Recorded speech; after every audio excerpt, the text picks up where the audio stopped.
था। भगोड़ा समाप्त होने के बाद दो पक्षों में आपस में मारापीटी हुई थी, गाड़ी के कांच टूटे। एक पक्ष यश ने लिखित में दिया है कि उनके एक आदमी को अपहरण करके ले गए, उनकी गाड़ी फोड़ी और चेन लूटी। एक पक्ष की ओर से धारा 365, 392 मारपीट का मुकदमा कायम हुआ है। इसमें आरोपी कौन कौन बने हैं? आरोपी में इन्होंने विधायक कांतिलाल जी का, विक्रांत भुरिया जी का, आदि का नाम लिखा है।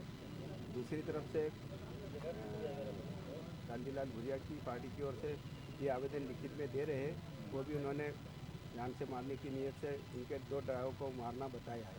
इनका आवेदन आ रहा है, इसके बाद इनके आवेदन पर से वो भी कायमी की जा रही है और यश के आवेदन पत्र पे से कायमी की गई है। फिलहाल मामले में कोई गिरफ्तारी? नहीं, अभी गिरफ्तारी नहीं हुई, जहाँ विवेचना के बाद गिरफ्तार की जाएगी।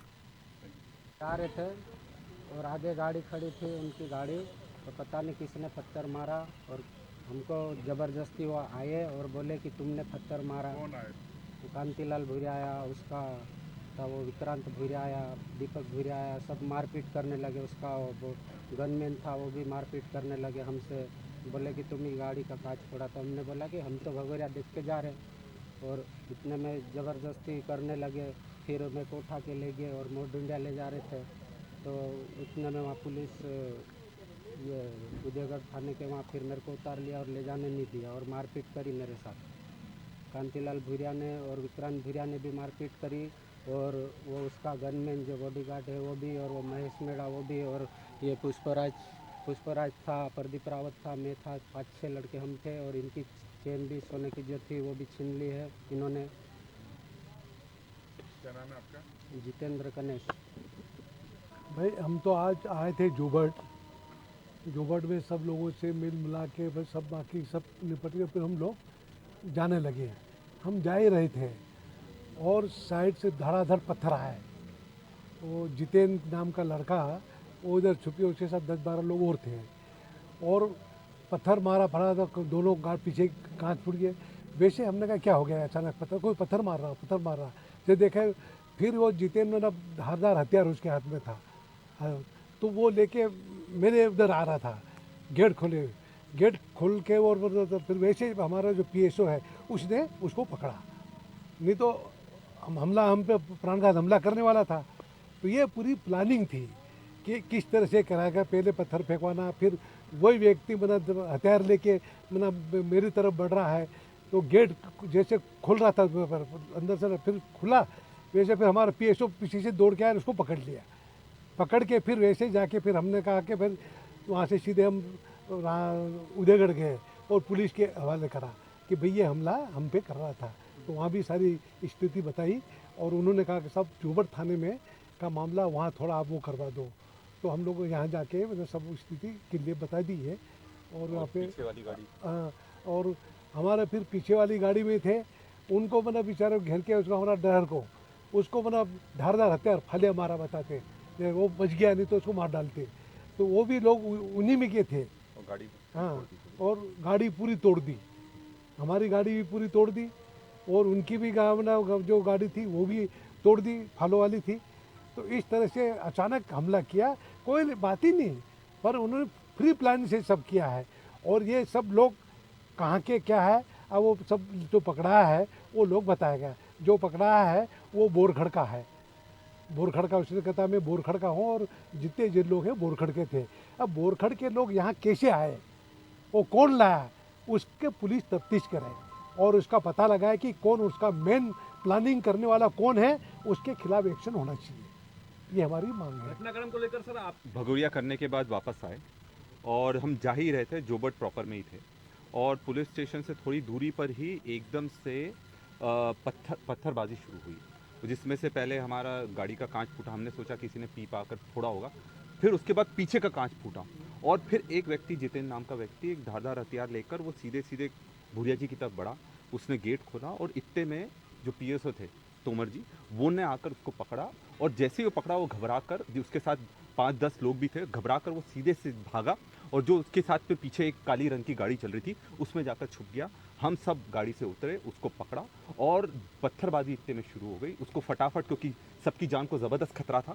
और ऐसे इसमें वहाँ रुकना बिल्कुल भी जान के लिए सही नहीं था। उसको फटाफट हमने पकड़कर, रंगे हाथों पकड़कर उसको फटाफट गाड़ी में डालकर सीधे सीधे उदयगढ़, क्योंकि जोबट में स्थिति बहुत खराब हो गई थी, पुलिस भी वहाँ पर आसपास दूर दूर तक पुलिस कहीं उपस्थित नहीं थी, उसको सीधे गाड़ी में साथ में लेकर उसको सीधे जाकर उदयगढ़ में पुलिस को सपुर्द कर हमने उसको थाने में दे दिया। और तब से सुबह से 2 बजे से अभी तक हम लगातार लगे हुए हैं, पर अभी तक एफआईआर नहीं हुई है। ये बताता है कि प्रशासन अपना काम ढंग से नहीं कर रहा है, कहीं ना कहीं उन पर दबाव है, और हम ये चाहते हैं कि इस तरह के जो भी आपराधिक तत्व हो, चाहे कोई भी हो, उस पर निश्चित तौर पर कार्रवाई होना चाहिए। ड्राइवर को भी इतनी बुरी तरह मारा गया, 2 गाड़ियां पूरी तरह से खत्म कर दी गई, और ड्राइवर को पीछे धारदार हथियार से मारा गया, और उसकी भी जान जा सकती थी। उसको टाके आए हैं, 6 से 7 टाके आए हैं, अभी भी बड़ी मुश्किल से वो बोलने की स्थिति में था। पर ये बात है कि अगर प्रशासन और पुलिस अपना काम ढंग से नहीं करेंगे, और मध्य प्रदेश में जिस तरह का ये काम हो रहा है, कोई भी हो, प्रशासन को, पुलिस को निष्पक्ष, हमारी गाड़ी फोड़ी, हमारे ड्राइवर को पीटा, और एफआईआर करने वाले जो अपराधी है उसकी एफआईआर ले रहे हैं। तो ये कितनी बड़ा गलत बात है। अगर उन्होंने जब हमला किया तत्काल पुलिस उसके ऊपर एक्शन लेना चाहिए, पर वो तो कुछ भी अपने बचाव के लिए बोल देंगे। तो हमने तो उनको कोई उंगली टच नहीं की, और परिवार एक उनके ऊपर एफआईआर कराई है क्या? 4 बजे के करीब मेरा बालक और 4-5 जने गाड़ी से जा रहे थे, भगोरिया देख के अलीराजपुर की ओर जा रहे थे। इधर से मुझे मालूम पड़ा कि कांतिलाल भूरिया और विक्रांत भूरिया और दीपक भूरिया जो कि इधर से जा रहे थे, और उधर से सामने से बीजेपी की मांदल से कुछ लोग आ रहे थे। तो कोई कांतिलाल भूरिया की गाड़ी पे खतरा हुआ, तो मेरे बालक के साथ माराकुटी करी, सोने की चेन ले गया, और विक्रांत भूरिया और दीपक भूरिया और महेश कोई है सरपंच, वो हमारे लड़के को मतलब एक जितेन करके उसको अपहरण करके ले गया, जो कि उदयगढ़ थाने पे उसको छुड़ाया गया, जो कि पुलिस मौजूदगी में यहाँ लाए, और एफआईआर कांतिलाल भूरिया, विक्रांत भूरिया और दीपक और अन्य लोगों के खिलाफ हमने एफआईआर दर्ज कराई। एफआईआर किस धाराओं में आपने? एफआईआर लूट की, डकैती की, और अपहरण की, मारपीट की, ये हमने यहाँ रिपोर्ट का बोला। पुलिस प्रशासन नहीं लिखेगी तो जब तक नहीं रिपोर्ट होगी जब तक हम यहाँ बैठेंगे, क्योंकि एक यहाँ भगोरिया था, लेकिन कांतिलाल भूरिया की गुंडागिरी और विक्रांत भूरिया की गुंडागिरी इतनी है, जो कि कांग्रेस, यहाँ जिला कांग्रेस, ब्लॉक कांग्रेस कमेटी द्वारा यहाँ गैर निकल रही थी, और वो खुद आके दूसरे कुछ असामाजिक तत्वों को लेके 150 लोगों को लेके रैली निकाल रहा था। तो हमने सभी लोगों ने, यहाँ के जोबट के कार्यकर्ता ने बोला कि कांतिलाल भूरिया भी मतलब रैली निकाल रहा है, तो कांग्रेस में यहाँ 2 गुटों में बांट रहा कांतिलाल भूरिया, और हमने इसके खिलाफ ऊपर भी कार्रवाई करेंगे। ऐसे आदिवासियों में झगड़े डलवाने की बंद करे कांतिलाल भूरिया।